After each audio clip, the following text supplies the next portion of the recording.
투자는 건강하게, 맘 편하게, 오래. 안녕하세요. 캡인베스트먼트 허정우입니다. 오늘은 참 당돌하게도 지주회사들에 대한 아주 쓰디쓴 그런 비판을 좀 해보도록 하겠습니다. 우리나라 지주회사들이 최근에 기회가 되고 밸류업에도 관련된 이슈도 있고 하면서 간혹 가다가 이렇게 주목을 받는 경우들도 있고, 그리고 어떤 특정 그룹이 지배구조 개편을 한다라는 그런 소식이 뜨면 갑자기 지주회사가 막 오르는 경우도 있고, 이런 경우들이 비일비재한데, 저는 개인적으로 잘 시장에 그때그때 이슈와 움직임과 트렌드들에 그때그때 대응하기가 조금 어려우신 그런 주주분들이라면 굳이 지주회사에 투자해야 하는가에 대해서는 약간 의문이 있습니다. 사실 우리나라 시장에만 거의 2,700~800개에 해당하는 그런 종목들이 상장이 되어 있는데, 굳이 지주회사에 들어와서 나는 장기적으로 볼 거예요 그러면서 굳이 물리실 필요가 하나도 없거든요, 제가 생각했을 때는. 그래서 좋은 주식 많은데 굳이 디스카운트를 받는 그런 지주회사들에 투자를 해야 하는가에 대한 의문을 먼저 말씀을 좀 드리고요. 제가 지금 방금 말씀을 드리면서 지주회사들이 디스카운트를 받는다고 말씀을 드렸어요. 그래서 오늘 시간에서는요, 지주회사들이 대체 왜 디스카운트를 받는지 말씀을 드려보겠습니다. 사실은 아시는 분들은 많이 아시는 이유죠. 지주회사들 같은 경우는 홀딩 컴퍼니, 맨 위에 있는 회사고 밑에 계열사들이 쭉 있습니다. 이렇게. 그러니까 피라미드 구조를 그리고 있죠.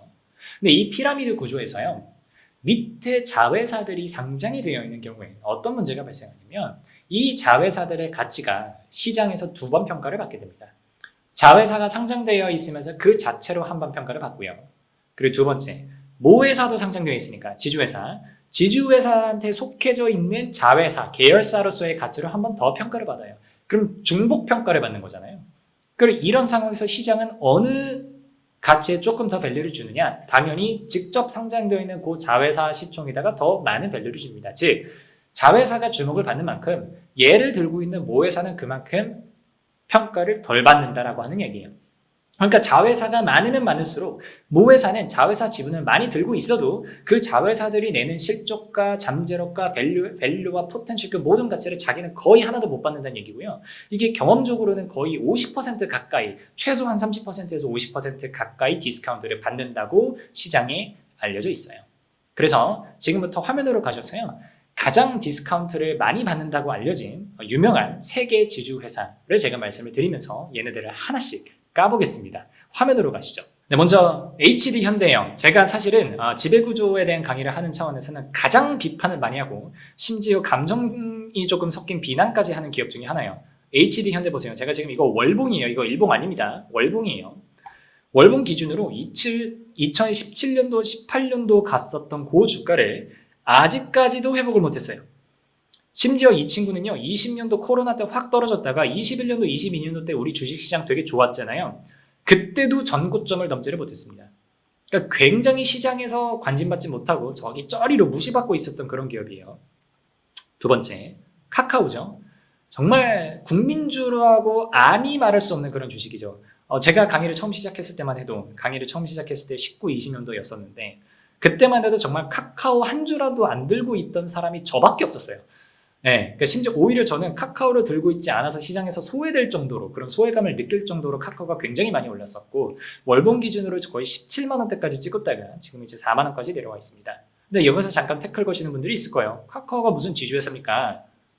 지주회사예요. 좀 이따 보여드릴게요. 세 번째, 한화, 주한화죠. 주식회사 한화. 이 친구도 지금 월봉 기준으로 보시면 옛날에 심지어 2009년도 때 맛봤었던 그 고점을 아직까지도 회복하지 못하고 26,000원대에 머물러 있습니다.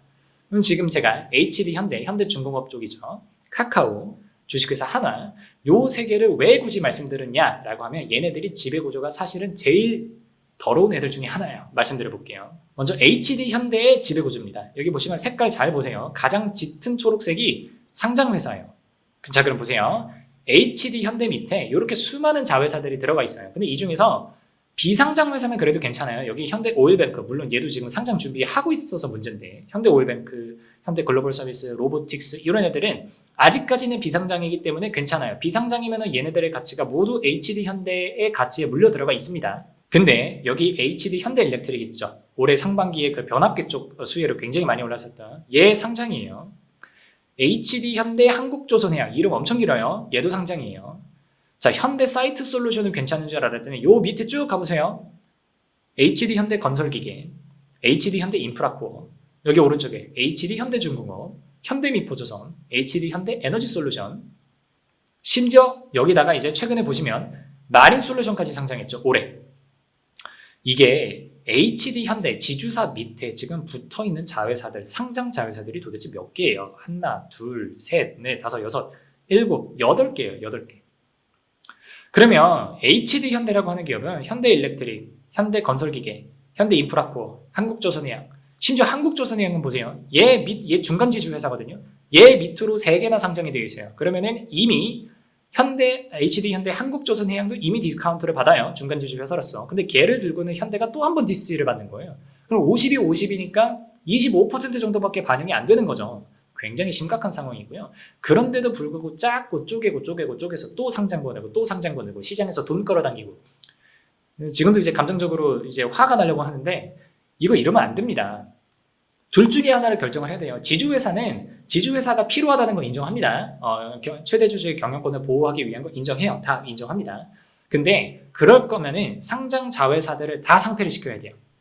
그래서 지주회사만 상장을 시켜두고 밑에는 싹 상폐를 해서 지주회사가 그 밑에 자회사들의 모든 가치를 다 빨아올 수 있게 하든가 아니면 지주회사를 상폐를 해버리세요. 그냥 지주회사 상폐시켜버리고 그냥 비상장으로 뒤에 숨어있게 하고 자회사들이 각각 상장이 되어 있으면 그건 또 그거대로 나쁘지가 않거든요. 근데 우리나라 많은 그룹들의 문제가 지주사도 상장, 밑에 자회사들도 상장되어 있으니까 지주사가 상장되어 있는 의미가 없는 거예요. 그리고 그걸 아주 대표적으로 단적으로 보여주는 게 HD 현대라고 하는 말씀드리고요. 두 번째로는 카카오예요. 제가 왜 카카오가 지주회사라고 말씀드리냐면 자 보세요.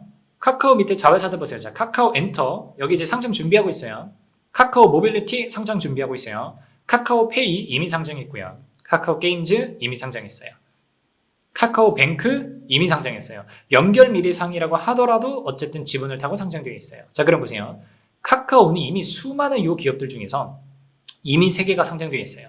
그리고 빠른 시간 안에 엔터테인먼트, 모빌리티 둘 다 상장할 거예요. 그럼 하나, 둘, 셋, 넷, 다섯 개 기업이 모두 다 상장되어 있는 상황이 되는 거죠.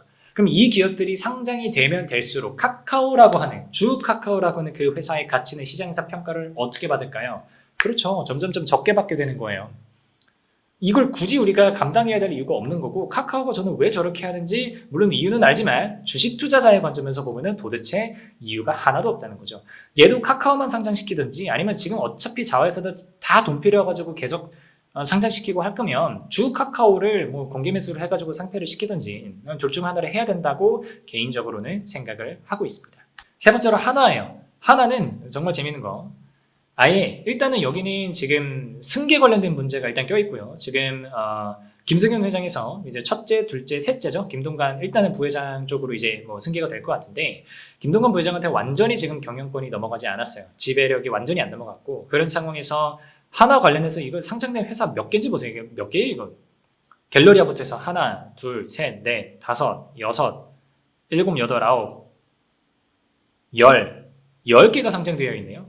그래서 밑에 보시면 너무나 많은 회사들이 상장이 되어 있고 하나는 여기서 한술 더 떠서 각 형제들이 지금 앞으로 아빠한테서 받아올 형제들이 담당하는 게 달라요. 김동관 부회장이 지금 하나 솔루션 시스템, 하나 에어로스페이스, 엔진 이런 쪽 담당하고 있고요. 김동원 사장 같은 경우가 생명하고 투자증권에서 금융 쪽 담당하고 있고요. 김동선 부사장 여기가 말 타시던 분이죠. 그래서 여기가 갤러리아하고 호텔 앤 리조트 이쪽 담당하고 있고요. 그러면은 이렇게 되어 있는 상황에서 만약에 김승현 회장이 이제 정말로 완벽하게 물러나셔서 자기 지분을 아드님들한테 다 주고 그런 과정에서 지배구조가 어떻게 개편이 될지도 지금 문제가 되고요. 예상이 정확하게 안 되고 있는 상황이고 이것도 시장의 시나리오가 지금 되게 많이 거론이 되고 있어요. 그러는 과정에서 뭔가 했어요. 지배구조가 개편이 되고 지분 넘겨주는 거 다 했어요. 그럼 앞으로 주 하나의 정체성은 어떻게 되는 거예요? 형제들이 나눠 가져야 되잖아요. 주 하나의 정체성 어디로 가는 거예요? 아예 그러면은 김동관 부회장 밑으로 다 넣어버려가지고 정말 김동관 부회장이 주 하나를 다 먹게 하던가 아니면 정말 다 쪼개가지고 세상한테 나눠준 다음에 주 하나는 없애버리는가 둘 중에 하나를 해야 되는데 이쪽 저쪽도 아닌 거예요. 물론 지금 상황에서 오너일가 입장에서는 이쪽 저쪽 중에 하나를 선택하기가 되게 부담스러운 상황이라는 것도 제가 알아요. 이쪽을 항상 연구를 하고 있기 때문에. 하지만 그럼에도 불구하고 개인 투자자분들 여러분들의 편을 제가 들어보면 이렇게 가면 안 된다는 얘기예요. 그러니까 계속해서 주가가 디스카운트를 받으면서 주가 상방을 높게 볼 수가 없는 거예요. 그러면 이런 거예요. 자, 지주회사들이 오케이 상장 폐지 못한다라고 치죠. 디스카운트 받는다라고 쳐요. 그러면 얘네들의 주가가 굳이 올라야 한다면 어떤 상황일 때 오를까? 저는 답은 딱 하나라고 생각합니다. 밸류업밖에 없어요. 배당을 늘리든 자사주 매입을 엄청나게 공시를 하든 지배구조 개편을 더 깔끔하게 한다라고 하든 뭐가 됐든 간에 지주회사에 투자하고 있는 주주들이 계속해서 이 지주회사는 그래도 밸류로는 디스카운트를 받지만 내가 그래도 얘는 투자할 만해 라고 생각할 수 있을 만한 거리를 던져줘야 돼요. 그러면 그냥 주주환을 늘리는 수밖에 없어요. 왜냐면 PBR이 낮고 PER이 낮고 이거 어쩔 수 없어요. 왜? 위아래가 다 상장되어 있으면 어쩔 수 없잖아요. 근데 지금 전제는 둘 중에 하나를 상폐시킬 수 없다라는 전제 하에서 말씀을 드리면 PBR 낮은 거 인정. 넌 그냥 주가 낮아. 대신 주가가 낮은 게 메리트로 만들어줘야 돼요. 어떻게 만들어요? 배당을 많이 하면 주가는 낮게 유지가 되는데 배당이 높아져요. 배당 수익률이 높아지겠네요. 자사주 매입해서 소각해요. 그러면 어떻게 돼요? 디스카운트를 받더라도 그게 자사주 매입으로 인한 그 한 주당 가치 상승, 그걸로 상쇄가 되면서 주가가 그래도 자연스럽게 그 그룹이 성장하는 거를 조금은 반영해 줄 수 있는 그런 맥락을 만들어 줄 수 있거든요. 그래서 저는 정답은 밸류업 하나밖에 없다고 생각을 합니다. 감히 말씀드리는 거예요. 그래서 오늘 강의 한번 정리드려 보겠습니다. 대표적으로 시장에서 디스카운트를 받고 있는 세 가지 지주회사들 HD현대, 카카오, 주하나 이렇게 보여드리면서 얘네들 밑에 어떤 계열사들이 들어가 있고 얼마나 많은 자회사들이 상장되어 있고 또 상장 예정인지 말씀드리면서 얘네들이 정말로 구조상으로는 디스카운트를 받을 수밖에 없는 운명인 거를 제가 한번 확인을 시켜드렸고요. 마지막으로 그러면 어디로 가야 돼? 뭘 해야 주가가 상승할 수 있어? 뭘 해야 주주들이 기분 좋아할 수 있어? 라고 한다면 장기적으로 적극적인 주주 환원을 통해서 정말 인위적인 밸류업을 하는 수밖에 없다라고 정리드릴 수 있겠습니다. 조금 감정적인 영상이 되었는지도 모르겠습니다. 그럼에도 불구하고 여러분들께서 한 번쯤은 고민해 보시는 계기가 되었으면 좋겠습니다. 오늘은 여기까지 하겠습니다. 감사합니다.